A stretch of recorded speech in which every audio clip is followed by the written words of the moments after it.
Сьогодні форум ТВ у галереї Канадсько-Української мистецької фундації на відкритті виставки «Мамо, я не хочу війни». Це малюнки дітей, які пережили війну, які були у Польщі в 1939-45 році і діти 2022 року. І цю виставку організувало консульство Польщі і України у Торонто.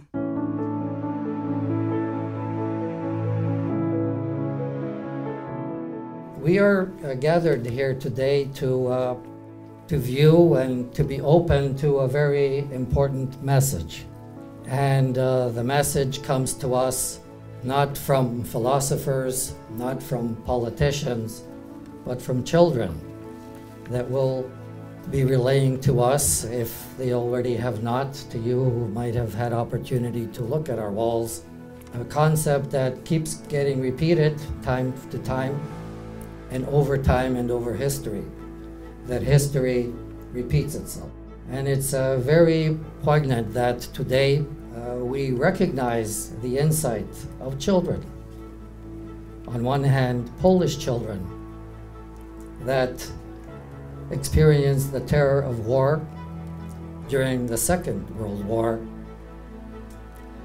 from the same source that the children today in Ukraine are experiencing the same concept, and that is Russia. This project was the common project of Polish and Ukrainian artists, and it's a very moving story because this project brings together images of drawings made by Ukrainian children. Those drawings were made last year after the invasion of Ukraine by Russia, and the drawings made by Polish children in 1946 as a part of project which aimed to help Polish children to overcome their trauma, post World War II trauma. So what is very moving and touching is the fact that even if almost a century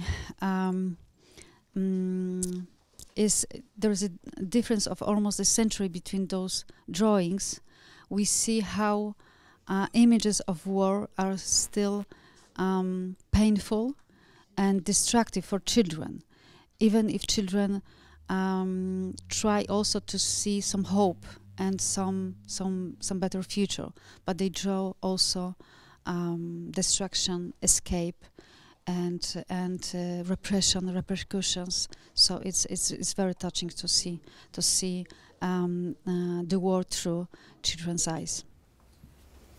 Helping Ukraine is both our moral obligation and the issue of the security and stability of Europe.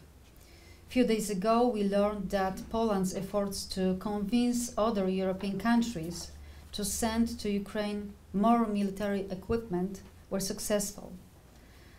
But I want to underline that those military equipment is not sent to Ukraine to make a war, but to protect its citizens and their homeland from barbaric invaders from Russia.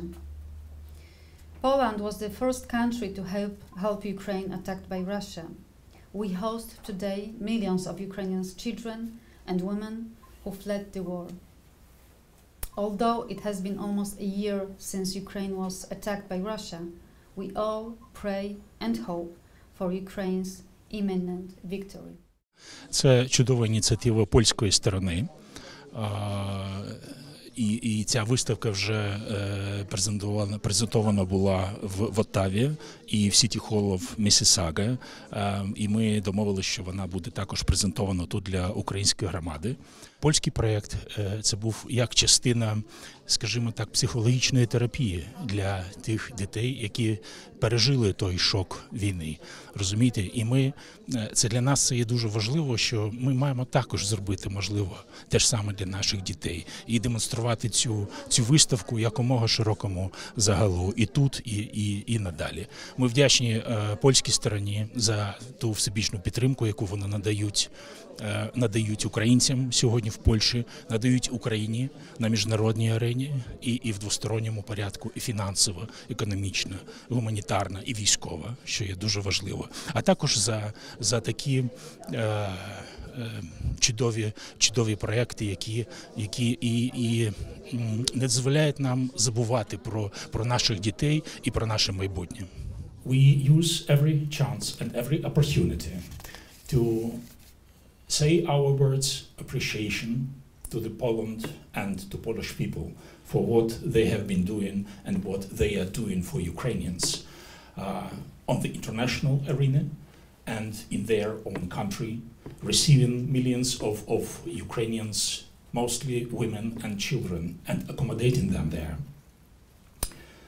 And especially during last weeks, this support of Poland was essential when the debates about the supplies of some weapons and ammunition, and in particular tanks, the discussions were utmost heated. And I cannot but mention the Premier Minister of Poland, Mateusz Morawiecki's personal position, his persistence, and how was he outspoken and even straightforwarded, convincing some of our partners to send those tanks and ammunition to Ukraine. And finally, armor and shell, I would say rather the panzer of indecisiveness, was broken, and now we have these tanks, which increased our defense capability. Thank you very much, and all of that.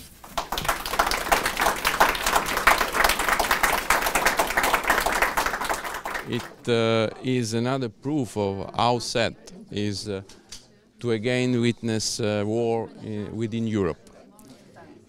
Of course, Italy is supporting the efforts that are going on in Ukraine, but it's very also it's a bit emotional to touch through this exhibition how the children are affected, sadly, very sadly, by these violent events.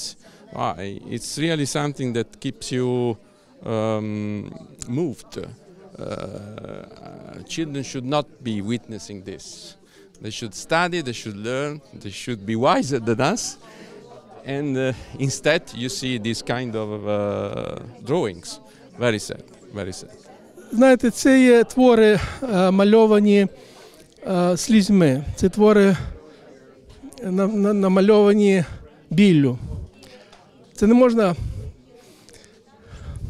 без емоцій сприймати ті твори.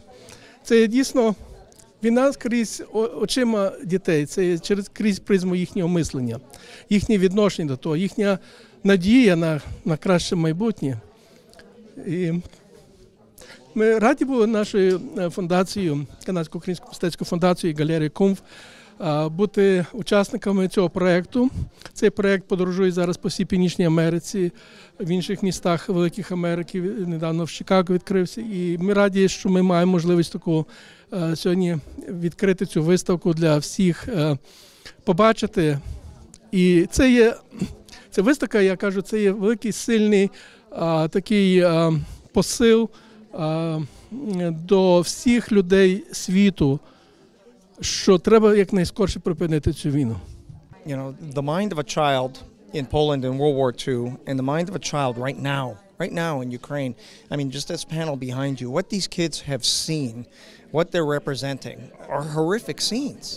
This is a purity of the thought of a child that is being put into a drawing, and we should all be horrified by that. Absolutely horrified. What Putin is doing, what the Russians are doing, what the Wagner Group is doing is nothing but war crimes. Sick, disgusting war crimes. And you know, we've seen the Russians do this during the Second World War.